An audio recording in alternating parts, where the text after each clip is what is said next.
And good morning, everybody. From my part as well, it's good to be here. It's been an interesting trip for me, but I'll just skip all the details and let's get into the real meat of the matter. I think I finally made it professionally after working 20 years in this business. Yesterday we were looking at some botnet command and control servers, and I was notified by a fellow researcher that one of the host names that a botnet was connecting to was in Kazakhstan, so top-level domain KZ. Mikko, Hypponen sucks. It's operational right now at the IP address right there, so we haven't taken it down yet. How could I be angry about that, right? It's most likely related to the same gang who was operating Predolab earlier. And of course, if you're interested on who registered the domain, you can go and check it out from the Whois. It's by Danko Danchev from Gainesville. I didn't know Danko lives in Gainesville, but that's... So I must have been doing something right, I guess. After working 10 years at F-Secure, I got a watch, Swiss watch, Omega, nice. After working 20 years at F-Secure, I got an extra week of summer holiday. My summer holiday is now 5 weeks, which is nice. And of course, the logic for why I got an Omega is that the very first virus we ever analyzed at F-Secure was called Omega. I know because I named it. I analyzed it in 1991. And I named it Omega because it displayed the Omega sign on screen. And then we started a tradition that when you've been 10 years with the company, you get an Omega watch. So I know you're thinking what I'm thinking. I should have named the virus Ferrari, right? Next time. But we all work in one way or another with security or computer security. And when we work in security, what we are ultimately doing is that we are helping people. People obviously cannot hope to cope with today's computer security problems by themselves. I mean, normal human beings can't do it anymore. It's way beyond that. If you look at just viruses, I mean, that's something that people used to know that they were infected because viruses would do something. At the very least, they would be destructive. People know that there's something going on because they are going to lose all the files on their computers, or the computer keeps crashing or rebooting, or a virus plays music or shows funny animations, something like that. Well, today, nothing like that happens. Today's malware won't slow down your PC, won't crash your PC, won't delete anything, won't play music, won't do anything that you would actually know it's happening. You get infected by something like TDL4, you won't be able to tell.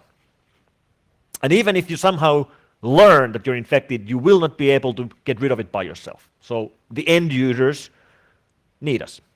And that's basically our job, to help the ones who can't help themselves.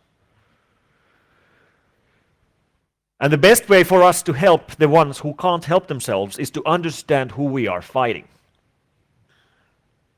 If we want to secure computers, sure, we can run all the firewalls and do all the backups and do the patching and whatever you can think of, but that's actually not going to make the problem smaller.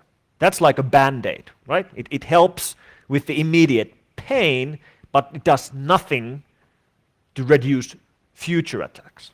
The only way to reduce future attacks is to understand where the attacks are coming from and try to do something to minimize that.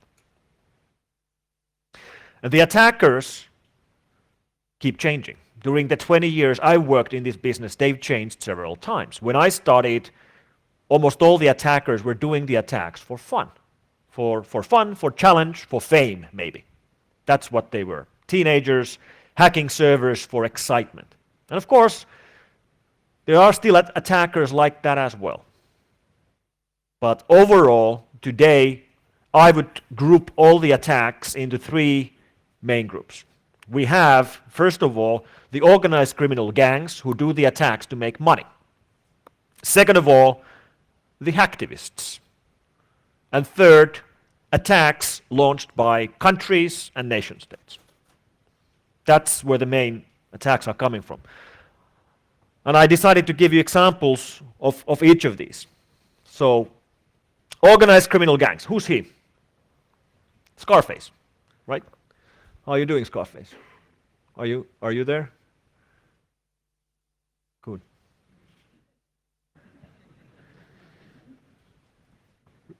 This is not the kind of criminal we're fighting when we're fighting organized crime on the net. We're not talking about real world mafia. We're talking about completely new kind of organized crime. In fact, let's think about organized crime. What is organized crime? What was organized crime 10 years ago? 10 years ago, organized crime was drug trafficking, money laundering, smuggling, stuff like that. Since that, over the last 10 years, in addition of that type of international organized crime, we are now suddenly facing all this internet organized crime, which didn't really exist in the sense 10 years ago. I mean, nobody was writing viruses to make money 10 years ago. It started pretty much around 2002, 2003. And that means that the overall amount of international crime has just exploded over the last 10 years. What about the resources to fight international crime? Have those resources also exploded? No, they haven't. In fact, they're pretty much exactly the same resources we had 10 years ago. Things like Europol and Interpol and so on. And we are actually doing a lousy job in fighting international crime when it comes to online crime. And that's one of the main challenges we have. We pretty well know what we are supposed to do. We're supposed to use international law enforcement to catch international criminals and put them behind the bars, but we are doing a lousy job in actually doing that. Although these guys aren't real gangsters, they like to look like gangsters. For example, this is Gangsta Bucks, a website operating in St. Petersburg, run by Russians specializing in buying infected computers or buying access to infected computers. So if you are a virus writer but you don't know how to monetize the computers you infect, you can simply sell the computers you've infected to these guys, and they'll pay you money. The money depends on which country the infected computer is in.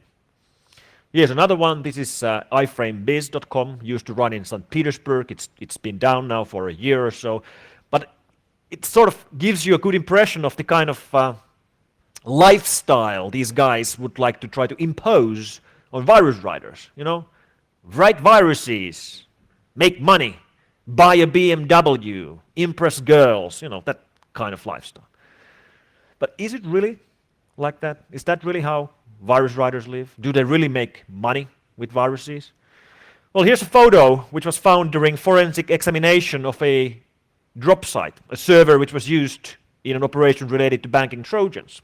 While doing forensic examination, there was this deleted folder which was found, and that folder had a bunch of images taken with a digital camera. One of the images is this. We tried to estimate how much money there is in the photo. It's around $1.5 million. Yeah, and yes, that looks like a lot of money, but we have to remember that the value of dollar has been going down.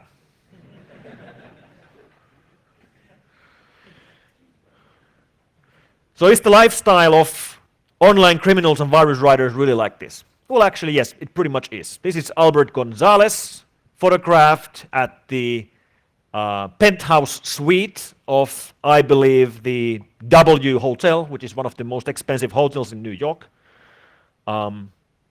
This is his partner in crime, Mr. Stephen Watt, known online as a Unix terrorist. If you actually go online, you'll find a video of his DEF CON talk from DEF CON Las Vegas from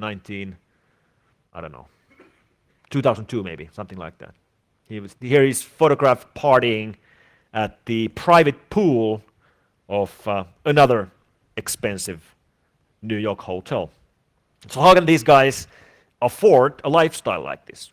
Well, of course, they're not paying these bills with their credit cards. They're paying them with our credit cards.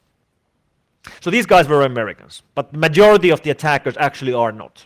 In fact, if you look at the hotspots globally, of course, Russians, or Russia, Ukraine, Kazakhstan, Belarus, here in Europe, maybe Romania. Moldova produces much more malware than they should for a country of that size. China, Brazil, and so on. Here's Dmitry Golubov from Ukraine. Next to him, Vladimir Chachin from the city of Tartu in Estonia.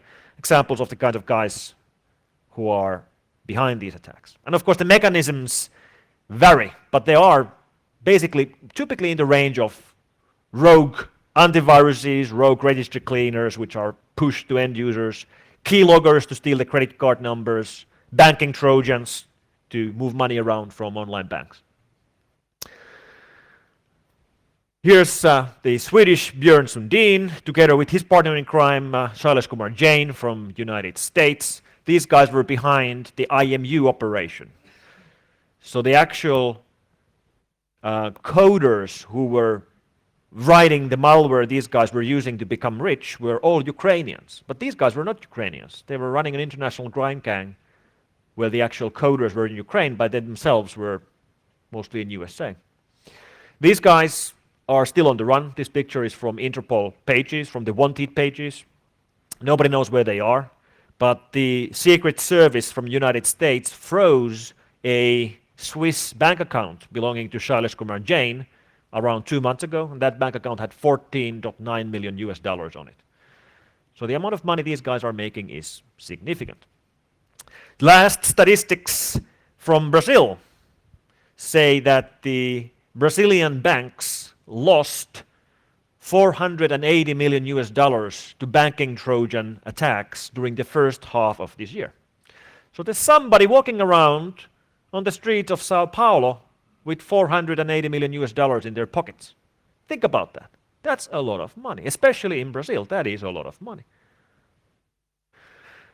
In fact, quite surprisingly, Brazil is the #1 country in the world in producing banking Trojans. Brazilian banks have probably the best security mechanisms I've seen anywhere else because the attacks are so bad. And even though mechanisms are great, they are still broken all the time, regardless of what kind of mechanisms they've tried. And they've tried pretty much everything, including, of course, one-time password, challenge response pairs,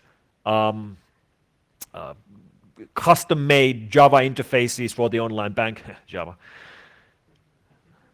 They've also tried secure ID chips, they've tried SMS authorization, all that, and everything has been broken. In fact, we saw last spring one really, really clever attack against a Brazilian bank called Caixa. And that attack is so clever that I actually cannot figure out a way on how to stop it.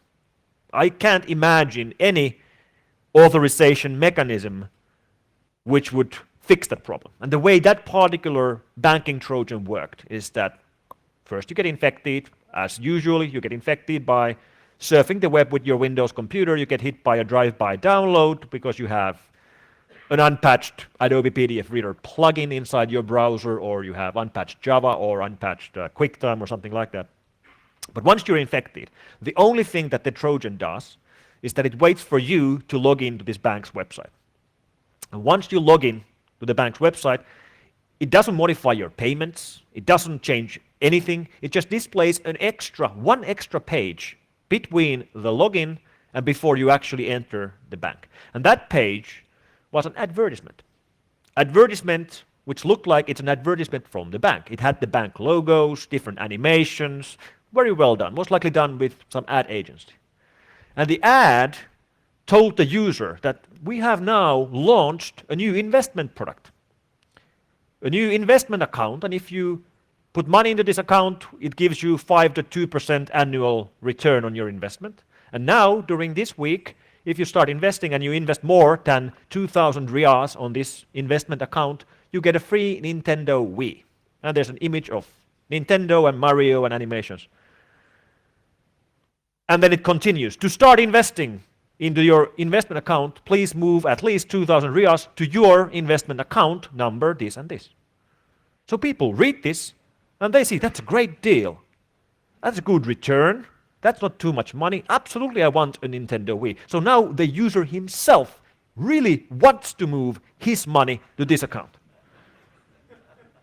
So then users click OK to continue. Now they are in the real bank and they really believe it's a real thing.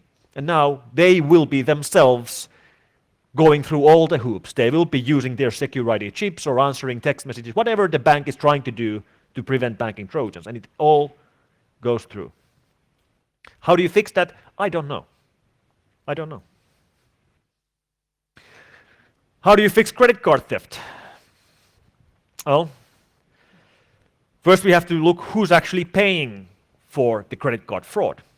In most cases, it's not the credit card companies. In most cases, it's the online merchants who get footed with the bill once keyloggers steal people's credit card numbers, and then those card numbers are used to buy buy goods like iPhones and sell them further, or use these credit card numbers in online games like poker games to move money away from the accounts.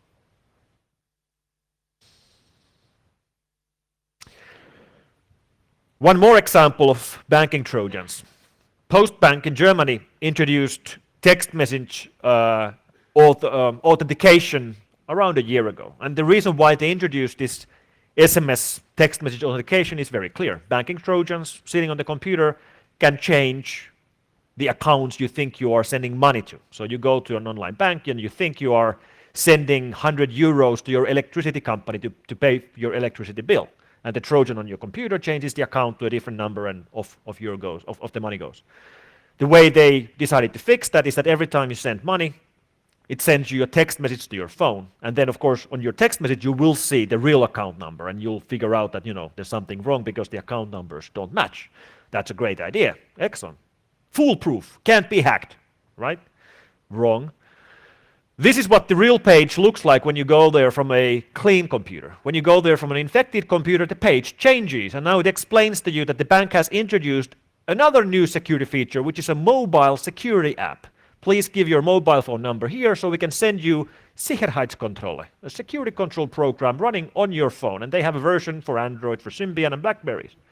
And then when you install this on your phone and continue doing banking from the infected Windows computer, when it triggers a text message to your phone, this Sicherheitskontrolle will intercept the text message and reply back that yes, please move the money. And the user never even sees the message. So it's a game of cat and mouse. Whatever obstacles we can throw in the way of these guys, they can figure a way around it. It's just like, lock picking. Exactly the same problem. Even the best minds in the world, whatever lock they can imagine, of course it can be picked. Everything can be broken. It can be hard, but it can be done, right? So what about group number 2? Online social activists. Groups like Anonymous, groups like LulzSec. I'm in charge at F-Secure for what we call TRAP, Threat Assessment Program, which is where we try to forecast the future, try to see where we're going and come up with plans on how to be ready for future changes. And this was one thing that I missed. Overall, we were trying to think what's going to happen in the future, and we didn't really see this happening. This has been a fairly rapid change. A year ago, of course, Anonymous existed, but they were nowhere nearly as active and visible as they are today. A big part of this, of course, is related to WikiLeaks, and just like Anonymous, WikiLeaks has been around for years and years, 5 years or so, but they weren't really very visible until they started leaking information related to US government, including the Iraq war files and the embassy cables, which really made them a high-profile operation, which of course caused into problems after Visa and MasterCard stopped money traffic in donations to WikiLeaks. As we know, very quickly Anonymous took offense in that and started the large-scale denial of service attacks against Visa and MasterCard, and quite surprisingly shutting down, at least briefly, but shutting down anyway, both Visa.com and MasterCard.com. And by the way, Visa.com runs on top of Akamai, so it's actually pretty interesting that these guys were able to shut it down with fairly simple attacks. There's also one lesson to be learned there. At the same time when the denial of service attacks were targeting Visa.com and MasterCard.com, the same attackers also tried shutting down PayPal. PayPal.com, because PayPal had also shut down donations to WikiLeaks. And PayPal.com didn't go down. Their systems were good enough, no problem. So what did the attackers do? Well, they looked for alternative targets, and they found PayPal's blog, which is running at paypalblog.com. And when PayPal had been securing their systems, they had made the conscious decision that the crucial resource is paypal.com. That's what we have to protect. Our blog is not crucial. And of course, it went down. And of course, that's not too bad. But that's not the way the media saw it. If you go back and read the headlines from February, what the media was writing that Visa, MasterCard and PayPal were all down because PayPal block was down. And there's a lesson to be learned here. Like when you are securing your systems, you have to secure even the systems which aren't actually important. Or otherwise the public and the media will assume that you were taken down, even though you weren't really taken down. What was taken down in this case wasn't crucial in any way. So this is Aaron Barr, who used to be the CEO of HP Gary Federal, security company which was specializing in producing consulting and products for US government. And one thing they were specializing in was intelligence gathering from social networks. So Mr. Barr got interested in Anonymous and infiltrated Anonymous, which wasn't really that hard. I mean, you just find the discussion boards and the IRCs and you go there as one of them. He had multiple different personas and he was there for several weeks collecting information and intelligence, nicknames, IP addresses, stuff like that. Then he goes and gives an interview about the topic to Forbes, where he explains that he's done all this and he's going to give a talk about this at the B-Side San Francisco at the same time with the RSA conference in March. Bad idea. He gave the interview on Friday. He was supposed to give the talk on Tuesday. He never gave the talk because during the weekend between these two events, his home server was hacked. His Facebook was hacked. His Twitter was hacked. His Gmail was hacked. HP Gary Federal's website was defaced. HP Gary Federal's file server was hacked and their email server was hacked. And the attackers published the whole 5-year history of the email server. In fact, they published on a server here in Switzerland on anonleaks.ch. It's still online today. Right now, anybody can go and search the whole 5-year history of this company for anything they're interested in, including all the private emails, all the confidential emails, all the classified emails, all the email exchange between the US government and HP Gary Federal is right there. And that's a pretty devastating attack. And that's a good example of how ruthless a group like this can be when they feel threatened or when they attack against somebody they perceive as a threat. And here's a photo I took at the RSA conference where HP Gary was supposed to have a booth. They didn't. They canceled their booth. And in fact, here it says that they are not going to have booth because in addition to the data theft, HP Gary individuals have received numerous threats of violence. So they had to cancel their booth. So who are these people? Well, there's been quite a few arrests in, I think, 6 or 7 countries. I think the total count is now 160 people arrested. This is from Spain, when Spanish police arrested like 16 Anonymous activists, and they basically gave a press conference that, Anonymous has been arrested, the whole problem is now over. And the next day, for some mysterious reason, Policia.es was crashed with denial of service attack. So it wasn't that simple. But if you look beyond just the fact that there's been arrests and have a look at, okay, what do these guys look like? So here's some of the people who have been arrested in the United States. And it's sort of the kind of guys, or in USA and UK, and it's sort of the guys you're expecting, like, angry young men, right? But that's not the whole story. Here's 2 more mugshots. This is Tracy Ann Valenzuela, and that's Mercedes Renee Hafer. She's 42, she's 20. Not the traditional angry young man at all. So like they say themselves, we are all Anonymous. So we're all members of Anonymous, and none of us are members of Anonymous. And this is the next generation that's growing up, and this is the way it is. Protesting has changed, and it's not going to go away. So the last group, we have criminals, we have hacktivists, and then we have countries launching these attacks. And when we talk about attacks launched by countries and nation states, there's a range of things, like espionage, spying. Spying has almost completely moved to the online world because, well, what is spying? Spying is collecting information. What is information? Well, information is data. Of course it is data now. Spying used to be something where you had to physically enter a building to copy papers because information was on paper. Now it is not on paper. Now it's data, which means you can reach it, at least in theory, from anywhere in the world. So espionage is one thing. Then we have attacks like governments attacking their own citizens. Examples from Iran, examples from Germany, Bundestrojan or Staatstrojan or whatever you call it, R2D2.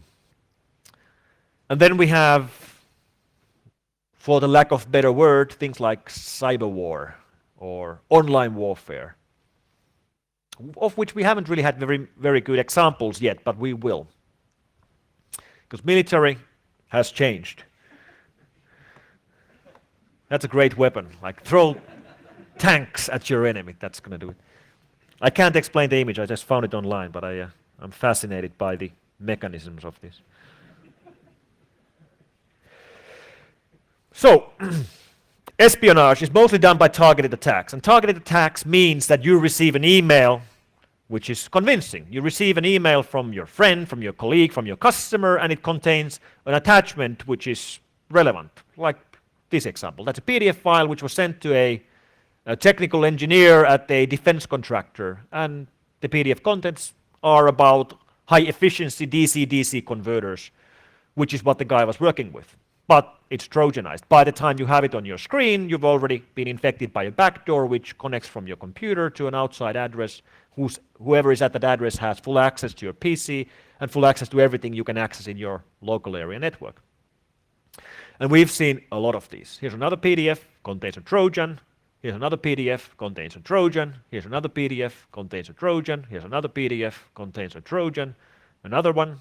Well, this is actually a Word file, so not all of them are PDFs.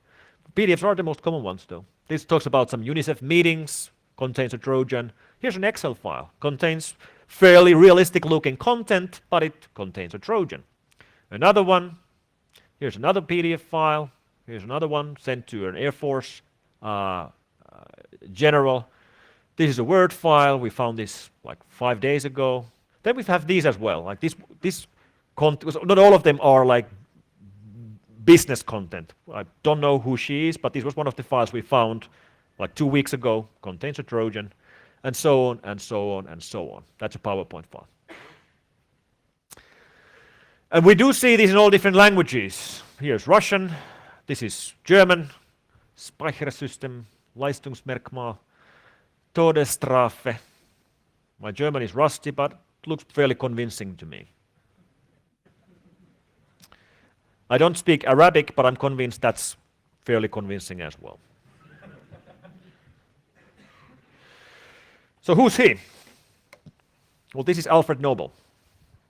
Alfred Nobel, the guy who innovated dynamite. And because dynamite ended up being used in wars, he got a bad conscience out of it when he got older, so he created this Nobel Peace Prize. So who won Nobel Peace Prize a year ago, last year? It was a guy called Liu Xiaobo, this guy right here, a Chinese dissident who were not able to pick up the Peace Prize in person because he's under house arrest in China. This here is nobelpeaceprize.org, which is a website run in Oslo. And pretty much exactly a week after this Peace Prize was announced, this website was hacked. It was hacked, and somebody inserted a drive-by download with one line of JavaScript to every single page on nobelpeaceprize.org, and that one line of JavaScript launched an attack with a 0-day against Firefox. So if you visited Nobel Peace Prize with Firefox, you get hit by a backdoor which gained access to your computer. One of the administrators of this website investigated the case, found out about what had happened, cleaned the site, did forensic examination, analyzed how they were breached, fixed everything, analyzed the exploit. He did a great job overall in fixing this. In fact, he did such a great job on fixing the problem that he got invited to the Nobel Peace Prize ceremony. he received an email. An email sent by Alex Gladstein from Oslo Freedom Forum in New York, which is a real organization, and Alex Gladstein really exists. In fact, I called up Mr. Gladstein and I spoke about this with him. And he confirmed that yes, that is his email address, yes, that's his signature. No, he did not send this email. And the attachment, an invitation to the Nobel Peace Prize ceremony.pdf, if you open up the attachment, it is a real invitation to the real Nobel Peace Prize ceremony. And Mr. Gladstein confirmed that yes, that's a real invitation. And yes, it has an exploit and it has a Trojan. So where did the attackers get this file? Great question. I mean, these files don't exactly float around. You can't just Google for an invitation to the Nobel Peace Prize ceremony. We don't know where they got it from. An even better question, who's behind this attack? Who launched this attack? Which country launched this attack? I don't know. Denmark, maybe? Of course, China has always denied any involvement in any espionage or in online attacks, online warfare, any of that. But they did run into a slight problem earlier this year. There's a TV channel called CCT7 in China, which is a TV channel run by the government for topics related to agriculture and military. And they published a documentary about online warfare earlier this year. And it's like a 20-minute propaganda documentary where two generals explain the concepts of cyber warfare and how to defend and how to attack and all that. Fairly normal document. But there's one interesting part of the documentary.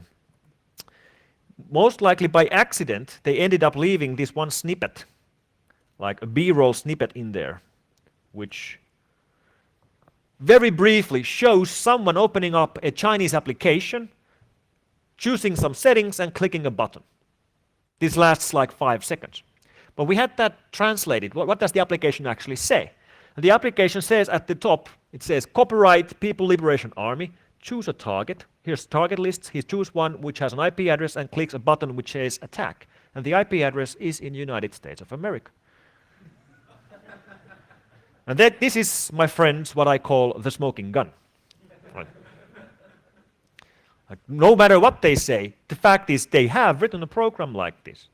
And it is copyright PLA. And they showed this themselves on a propaganda documentary they made themselves, which was aired on a government channel. When we found out about this, when we put this in our blog, we guessed that it's going to disappear, the documentary is going to go away from the website, and it disappeared from the Chinese website 2 days later, hasn't returned. So most likely this was some sort of a goof. They weren't really supposed to make this public, but they did.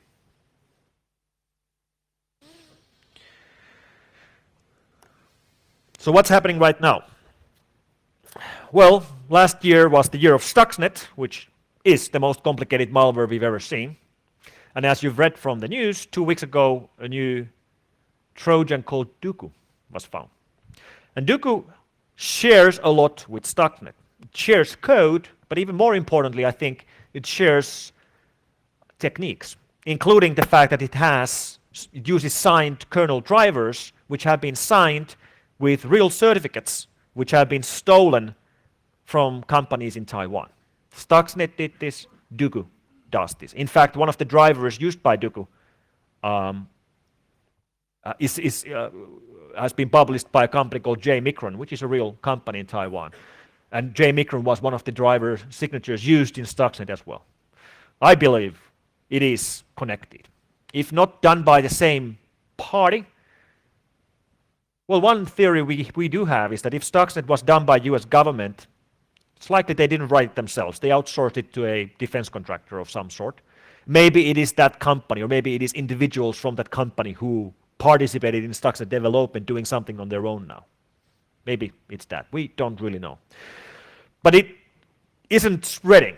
Duku is not a worm. Stuxnet was a worm, it was spreading around the world. Duku isn't spreading. We found only a handful of infections. One of them in Hungary, one of them in a country I can't name, 6, 7 of them in Iran, which is interesting, and one of them in this country. That's Iran, this is Sudan in Africa. So we have a new Trojan with links to Stuxnet, which has infected servers or computers in Iran and Sudan. What is the connection between Iran and Sudan? Well, if you go to the US Department of State of list of countries that support terrorism, there's 4 countries on this list: Cuba, Syria, Iran, and Sudan. Now, this is probably a coincidence, right? So, that's the enemy we're fighting. We have the organized crime, we have the hacktivists, and then we have nation states. And while it's fairly clear that, to fight crime you use police, it's also as clear that to fight attacks launched by other countries, you don't use the police. That's not the task of police. If you look at the real world and one country goes into a war against another country, it's not the police that handles that, right? It's not a crime, it's war. So we probably shouldn't be expecting these nation-state attacks to be handled by traditional law enforcement either. That's not their job. But one thing is clear. We've probably seen only the very beginning of all of these problems, and it's highly likely the situation is going to get much worse before it gets better. And that means that for us working in security, well, there's job security in security. Thank you.